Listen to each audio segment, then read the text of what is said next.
Hello everyone, welcome to today's story. What happens when love stands on the brink of happiness, only for fate to strike with a cruel test? Before James could even present the engagement ring, Diep suddenly collapsed and was rushed to the hospital. When the doctor delivers the news that she may be facing a deadly illness, what will James do?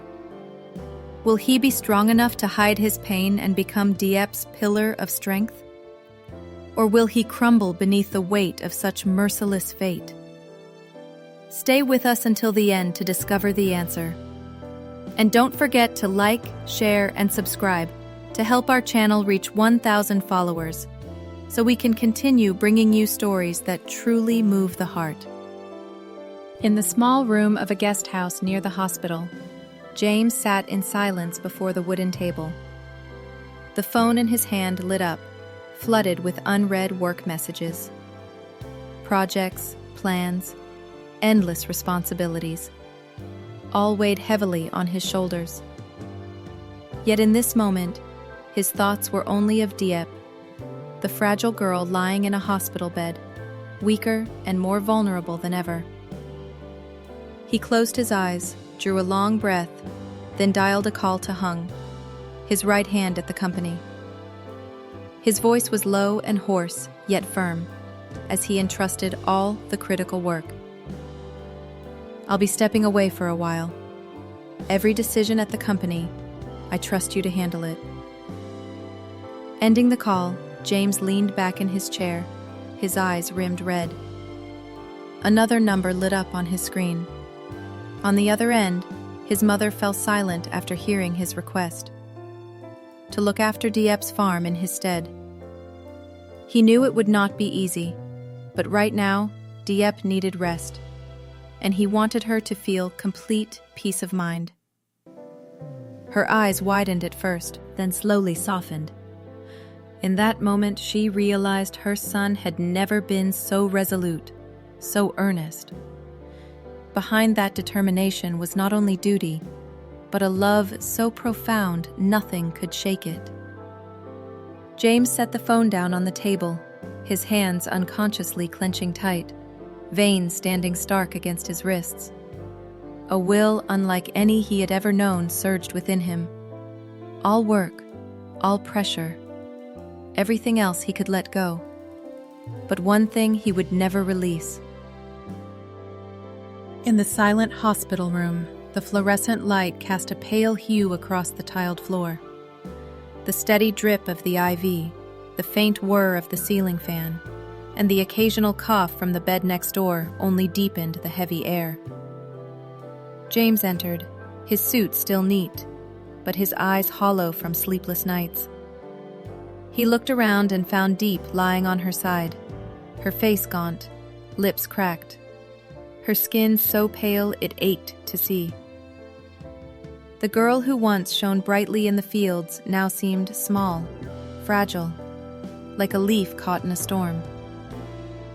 He stepped softly to her bedside, his gaze lingering on her weary face. She was too exhausted to notice his arrival. Leaning closer, his voice trembled with worry, a quiet plea as he whispered her name, hoping she would open her eyes, hoping to hear she had eaten at least a little today. At the sound of his familiar call, Diep slowly stirred. When her eyes met James sitting there, a faint warmth flickered within them, as though she had been given new breath. Weak as he was. Her lips trembled, yet her heart eased with relief. He had come. He was still here. James quickly helped her sit upright, his hand gently sweeping her disheveled hair back and tying it neatly.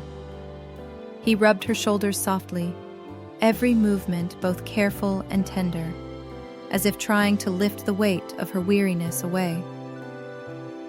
Then he took a knife, sliced fruit into small pieces, set them before her, and slowly fed them to her. Without grand declarations, James spoke through his every gesture, his worry, his love, and his unshakable resolve to stay by her side, no matter what lay ahead. After the conversation with her son, James's mother made her way to Diep's farm. She stepped softly through the bamboo gate, the lush garden unfolding before her eyes.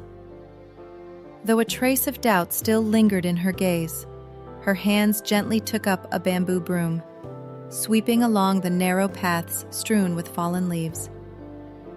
Each quiet stroke blended with the rustling wind, as if awakening a space long accustomed to silence.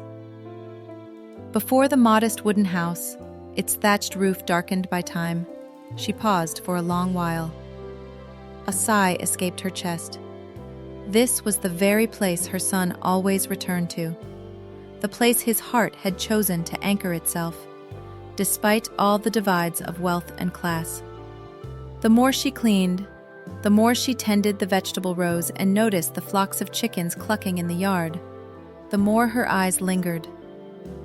Everything here bore the imprint of diligent hands, the vegetable beds neatly lined and carefully tilled, the household items arranged in order, a lingering warmth everywhere of a girl who had toiled tirelessly. In those small details, she suddenly saw a truth. Though fragile, Diep possessed a quiet strength, resilient and enduring. Gradually, her eyes softened. The doubts that once clouded her heart seemed to melt away, replaced by a silent admiration.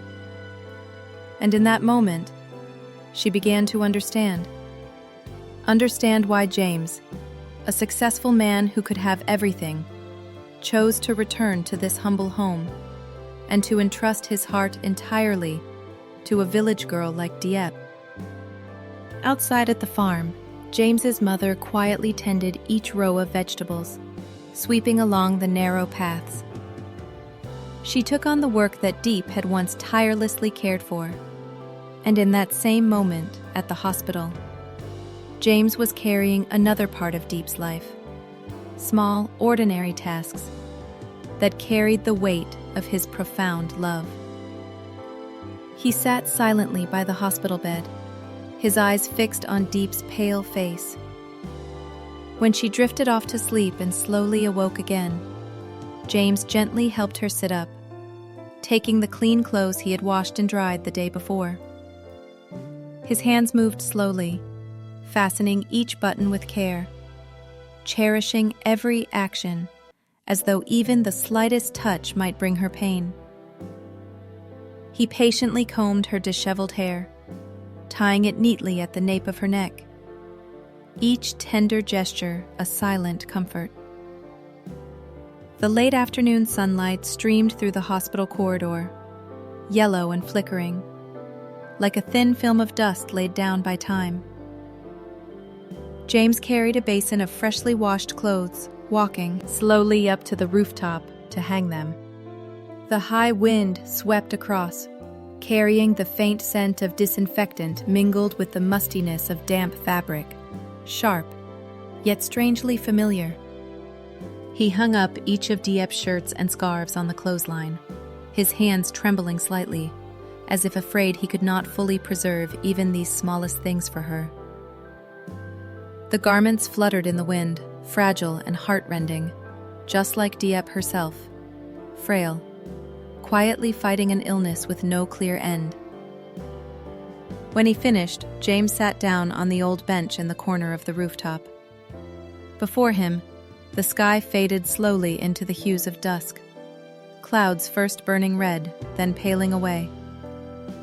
Yet he did not watch the sky. His eyes followed the dripping clothes, as though he could see Diep's presence within every stitch.